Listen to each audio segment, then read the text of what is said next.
Hi, I'm Shan, and the topic event listener interface in Java. Okay, then first നമുക്ക് what is an event? എന്നാണ് event നമുക്ക് നോക്കാം. An event it is just a notification that user did something. അതായത് നമ്മളിപ്പം button click ചെയ്യുമ്പം അല്ലെങ്കിൽ key press ചെയ്യുമ്പം അങ്ങനെയുള്ള ആക്ഷൻ പറയുന്ന പേരാണ് event. Okay, then next is delegation model. It's a handoff where the button let us separate the listener do that work. അതായത് ഇതിൻ്റെ അകത്ത് നമുക്ക് സോഴ്സ് ആൻഡ് ലിസണർ എന്ന് പറഞ്ഞിട്ട് ടു പാർട്ട് ഉണ്ട്. അതിൻ്റെ അകത്തുള്ള സോഴ്സ് എന്ന് ഉദ്ദേശിക്കുന്നത് ദാറ്റ് ജനറേറ്റ് ദ ഇവന്റ്. അതായത് ഇവന്റിനെ ജനറേറ്റ് ചെയ്യാം, അതായത് ബട്ടൺ ക്ലിക്ക് ചെയ്യുമ്പോൾ അവിടെ ഒരു ഇവന്റ് ജനറേറ്റ് ആവും. ആ ഇവന്റ് ജനറേറ്റ് ചെയ്യുന്നത് സോഴ്സ് ആണ്. ഓക്കെ, ദെൻ ലിസണർ എന്ന് പറഞ്ഞാൽ ആ ജനറേറ്റ് ചെയ്ത ഇവന്റിനെ പ്രോസസ് ചെയ്യും. ഓക്കെ, ദെൻ നെക്സ്റ്റ് പറയുന്നത് ഇവന്റ് ലിസണറിൻ്റെ അകത്തുള്ള ഒരു 4 മേജർ പാർട്സ് ആണ്. ഒന്ന് സോഴ്സ് പാക്കേജ്. സോഴ്സ് പാക്കേജ് എന്ന് പറഞ്ഞാൽ all the tools are stored in Java dot awt dot event and javax dot swing dot event. ആ പാക്കേജിലാണ് ഇതെല്ലാം സ്റ്റോർ ചെയ്യാം. Okay, and root interface. All listener belongs to one big family tree called event listener. The java.util.event listener base interface ആയിട്ട് വരുന്നത്. Okay, then next വരുന്നത് event method. The interface gives you the extract method name as you must use. അത് ഇതിനകത്ത് പോലെ action performed അങ്ങനത്തെ കുറച്ച് functions ഉണ്ട്. ആ ഫങ്ഷൻസ് ആണ് നമ്മളിപ്പം ഈ ഇവന്റ്സ് എല്ലാം ഒക്കർ ആയിട്ട് ഓട്ടോമാറ്റിക്കലി ഇൻവോക്ക് ചെയ്യുന്ന methods. Okay, then next is implementation. Implementation എന്ന് പറഞ്ഞാൽ you must write the actual logic inside those method to make the code better. അതായത് നമ്മളിപ്പം ഇംപ്ലിമെന്റേഷൻ്റെ അകത്തുള്ള ഈ മെത്തേഡിനുള്ളിൽ നമുക്ക് എന്താണോ വേണ്ട കോഡ്, ആക്ച്വൽ കോഡ്, അതായത് ഇപ്പം ബട്ടൺ ക്ലിക്ക് ചെയ്യാനായിട്ട് എന്താണ് നമുക്ക് കാണിക്കേണ്ടത് അതാണ് ഈ ഇംപ്ലിമെന്റേഷൻ മെത്തേഡിൻ്റെ അകത്ത് കൊടുക്കേണ്ടത്. ഓക്കെ, നെക്സ്റ്റ് പറയുന്നത് കോമൺ ജാവ ലിസണർ ഇന്റർഫേസ് ആണ്. അതിൻ്റെ അകത്ത് ഉള്ളത് button, menu item, use action listener to handle basic clicks. Okay, അതായത് ബട്ടൺ ക്ലിക്സ് അങ്ങനത്തെ എല്ലാം ഹാൻഡിൽ ചെയ്യുന്നത് ഇതാണ്. പിന്നെ general component event means use mouse event listener to keep track on mouse movement or clicks. മൗസിന്റെ മൂവ്മെന്റോ അല്ല അങ്ങനത്തെ എന്തെങ്കിലും മൂവ്മെന്റ് ട്രാക്ക് ചെയ്യാൻ വേണ്ടി യൂസ് ചെയ്യുന്നത് ഈ mouse listener.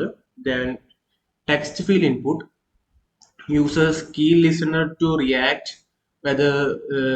whenever the user type a key. അതായത് നമ്മൾ കീ എന്തെങ്കിലും പ്രസ് ആയിട്ടാകുമ്പം അത് ഹാൻഡിൽ ചെയ്യുന്നത് കീ ലിസണർ ആണ്. Okay, then next is frame window.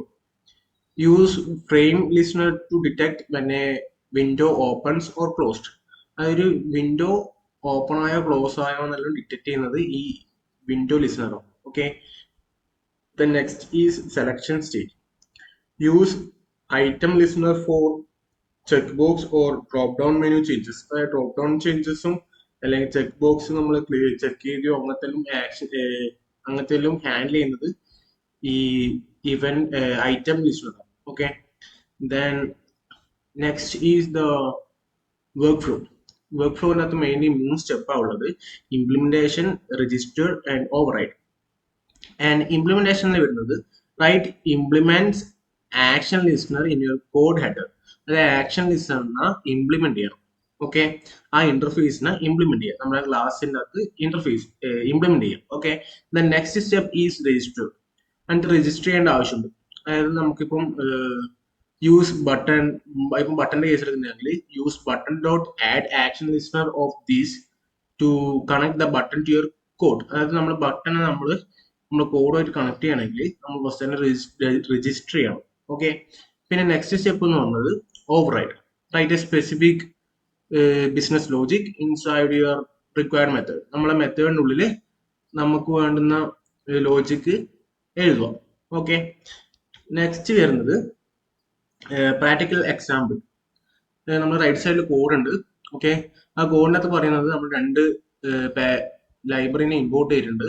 Java dot A W T dot event, പിന്നെ ജാവ എക്സ് ഡോട്ട് സ്ട്രിങ്. പിന്നെ ഇതിൻ്റെ അകത്തിൽ മെയിൻ സ്റ്റെപ്പ് അവിടെ രജിസ്റ്ററിങ് ചെയ്യുന്നുണ്ട്. രജിസ്റ്റർ ചെയ്യുന്നത് B dot add action listener of this. അവിടെ നമ്മൾ ബട്ടനെ രജിസ്റ്റർ ചെയ്തിട്ട് പിന്നെ തേർഡ് സ്റ്റെപ്പിൽ അവിടെ ഒരു ഫംഗ്ഷൻ എഴുതി ആക്ഷൻ പെർഫോംഡ്. അതിനകത്ത് ഉള്ളത് വെച്ചാൽ button dot set text of button click. അതായത് നമ്മൾ ഓട്ടോമാറ്റിക്കലി ഇൻവോക്ക് ആവുന്ന ഒരു ഫംഗ്ഷനാണ് ആക്ഷൻ പെർഫോംഡ്. അത് നമ്മൾ ബട്ടൺ ക്ലിക്ക് ചെയ്തിട്ടാകുമ്പോൾ ഈ ആക്ഷൻ പെർഫോംഡ് ഓട്ടോമാറ്റിക്കലി കോൾ ആവും. അപ്പം അതിൻ്റെ ഉള്ളിൽ ഉള്ള ബട്ടൺ ക്ലിക്ക് എന്ന് പറഞ്ഞിട്ടുള്ള ടെക്സ്റ്റ് ആ ബട്ടൻ്റെ അകത്ത് ഡിസ്പ്ലേ ആവും. ഓക്കെ, അതാണ് ഈ മെയിൻ.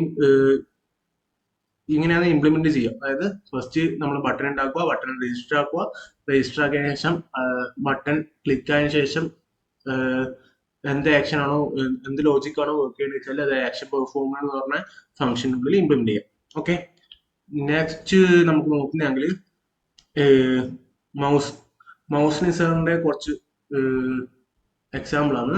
മൗസ് ക്ലിക്ക്ഡ് ഉണ്ട്, മൗസ് എന്റേർഡ് ഉണ്ട്, mouse exited, mouse pressed, mouse released. Okay, next code optimising code.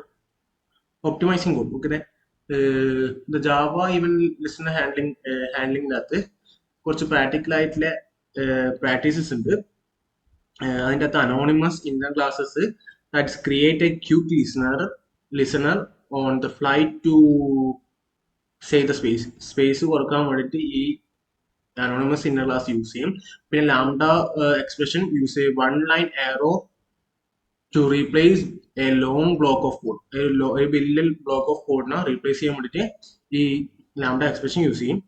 പിന്നെ thread safety always update the screen on the EDT track so that the app does not freeze or crash. Okay, then next പറയുന്നത് കൺക്ലൂഷൻ്റെ അകത്ത് GUI and logical speed. It keeps your design separate from your math and logical code. Okay, then delegation model. The it makes the app faster because only the registered listener get notified. Then Java Foundation. This is the core skill needed for all Java desktop application. Then event architecture helps the app growth larger without the code getting crash or like anything. Okay, so thank you.